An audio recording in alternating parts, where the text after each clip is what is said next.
Hi guys, I'm Thomas Moran and I'm a professional gambler. In today's video I'm going to tell you a 100% guaranteed way of making money over the long term. It's something so important to every professional gambler will know, but it would be key for some of you guys to learn because you can start making money as soon as. If you like these videos guys, please like, subscribe, hit that bell notification, would really appreciate it. So today's video is all about value. Value is something that is subjective, but if we put it into example of something like a house, if we find a house that's for sale for £50,000 that you know someone is definitely going to buy for £100,000, we have 100% value. So we would buy the house at £50,000, we would sell it to the guy that wants to buy it for £100,000, and we know we've found value. Massive value there. It's worth double what we paid for it. Thank you very much. Another similar scenario with food. Say there's a loaf of bread that's going for 10p. It's fine. It would normally be £1, but we're getting it for 10p. It's huge value. We're getting 10 times the value that we would have, and that's just exactly what we need to do. It's exactly the same thing in gambling.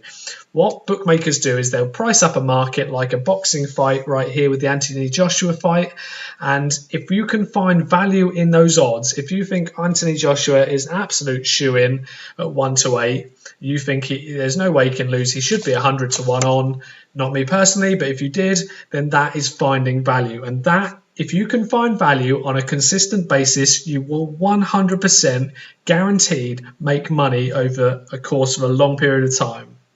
A lot of people don't realize is you could have 10 winners in a row, but if they're all 1 to 10 on and you're betting £10 each time, you're only going to make £10 profit. And another thing is, if they aren't very good value bets and some of them were a bit lucky to win at 1 to 10 on, that's really not very good. The reality is you could have 10 losers and 1 winner, but if the 1 winner outstrips all the losers, then you're going to be in profit. And that's where value is key. If we can find value bets time and again, you can't stop making money. So like I said earlier, value is subjective. It's not with certain things, like I said, with the house being worth double what we paid for it, but it is with gambling. Someone might think Man United to beat Wigan at 2-1 at home is incredible value, but then there'll be, on the flip side, there'll be people thinking, no, that's really bad value. They should be 3-1 or 4-1. And what the bookmakers do is they'll price up a market, then you look at those odds, and then you will see if there is value in those prices and then bet accordingly.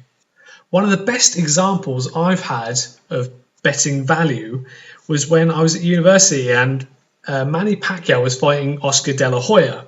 And I just looked over the market and I was shocked because not only did I see that they'd priced up the market horribly wrong, they'd actually got it so far wrong that the wrong favourite, they had De La Hoya as a humongous favourite and they had Manny Pacquiao as a big outsider.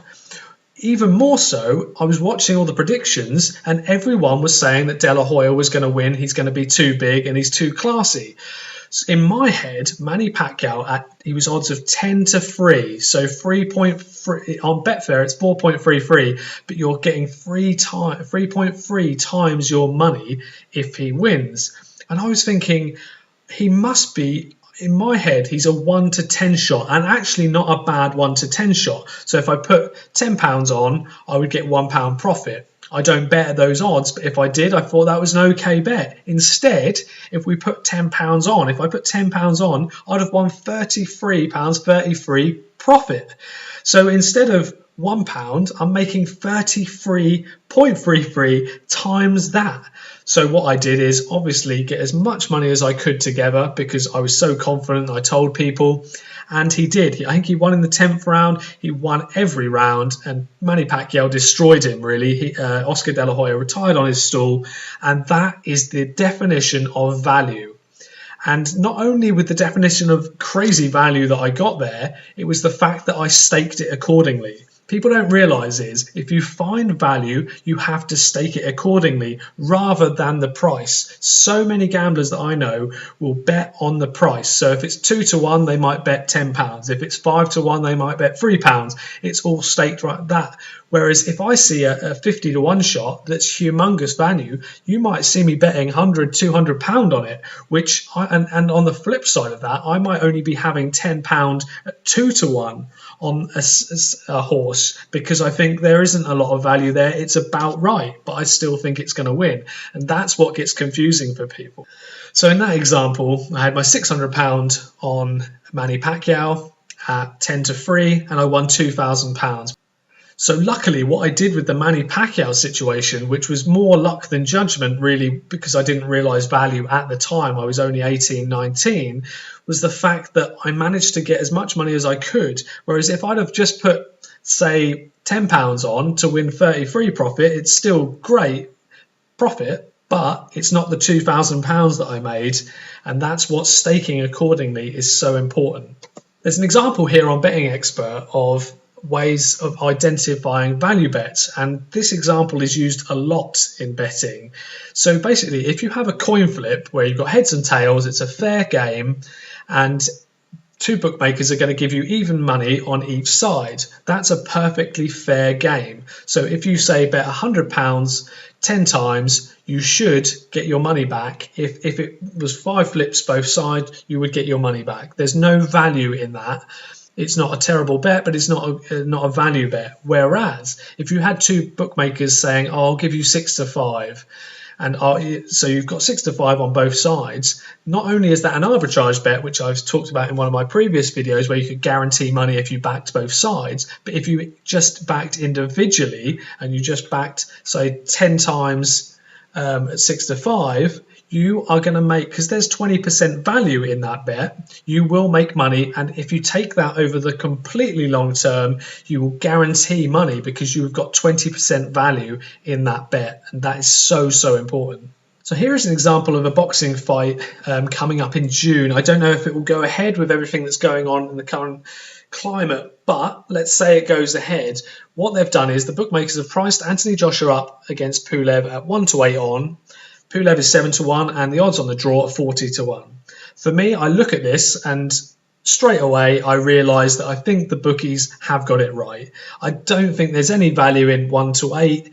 If he was sort of even money, I think there is really big value there. At 1 to 8, I'm not going to be risking my money on Anthony Joshua. As we've realised previously, he can be beaten, has been beaten by Andy Ruiz, and for me, there is no value in this. When I was looking at the actual first Anthony Joshua versus Andy Ruiz fight, there was value.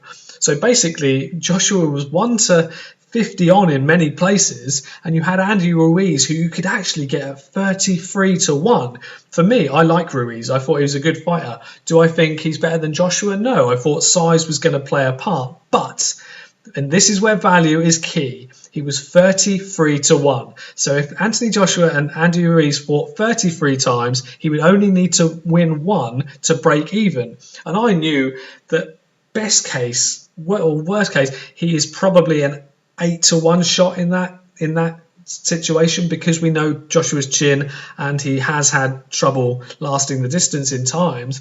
So at 33 to 1, I thought there was about a 400% value in that. Did I back it? I didn't. I was stupid, really. I should have done. I should have just gone along with it. But there was huge value in that fight, and that is what all we're looking for to guarantee money over a long period of time.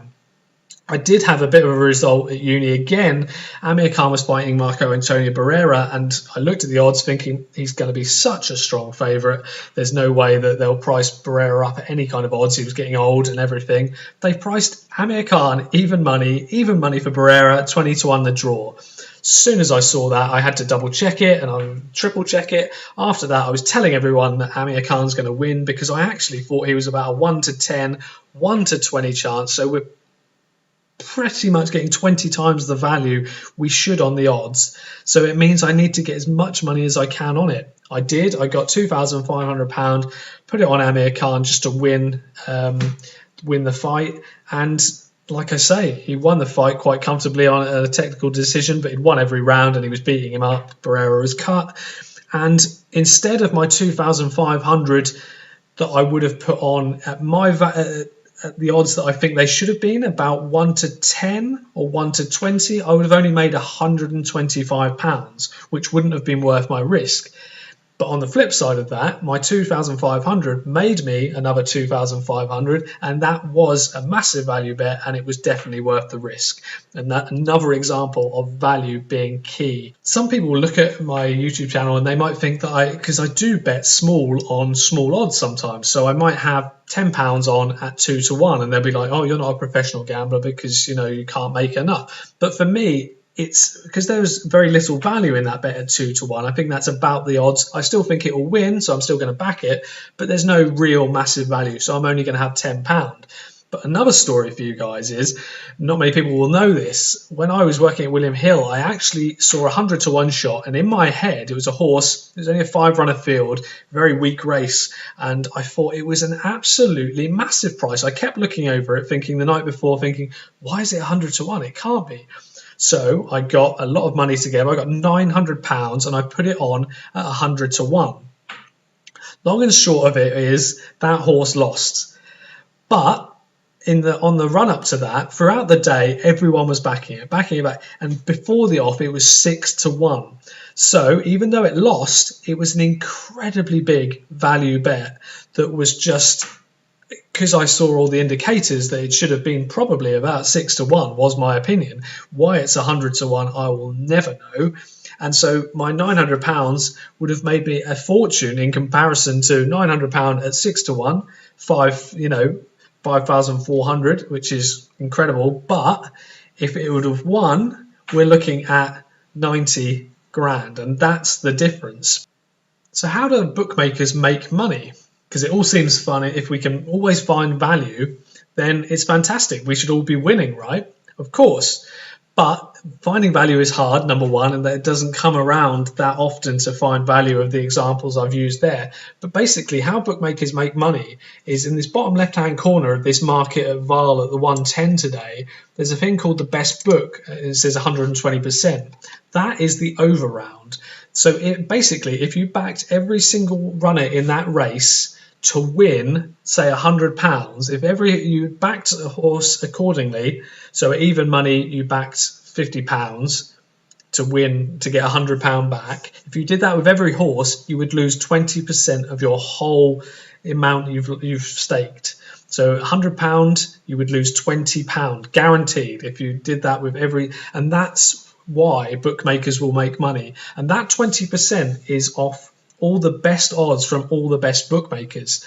If you just have one bookmaker and you use that bookmaker religiously, they'll be on some of these races 30 to 35% they'll be making if you backed every single runner in the race. And that's why gambling is so hard, because they give you such small value on a general term. And if you back more when you haven't done your hard research, which you should be doing in this day and age, because we have so many options and so much out there, information that we can find value. But if we're not doing that, and you're just betting like a lot of people would have done at Cheltenham, then you're going to be losing probably on average around 30%, and that's obviously a lot of money. Hope you liked the video, guys. If you did, please like, subscribe, hit that bell notification.